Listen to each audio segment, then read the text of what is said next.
So today we're going to talk about alliums. So alliums, I've bought lots over the years and some of them I've never seen again.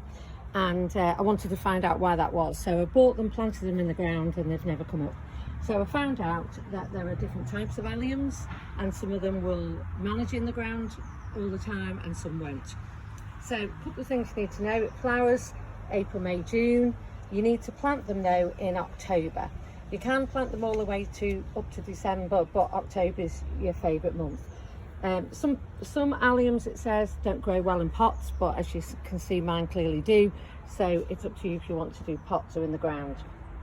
So let's have a talk about the two different types. So this is Allium Christophi, and this one you can leave in the ground, so it will come up every year. This is Allium Mount Everest, which is exactly the same. So this is a white allium and that will come up every year. This allium here, although it's not flowering, I thought it best to show you. So these are spirocephala. So these are small allium heads, as you can see, and they'll burst into flowers. So they're the three main types that I grow that I know will come up every year. There are some that what you need to do is, as soon as they finish flowering, you need to take them out of the ground and bake them in a greenhouse. So that's the problem with leaving them in the ground. So as soon as they flower, you take certain alliums out of the ground, you bake them in your greenhouse and you replant them the next season.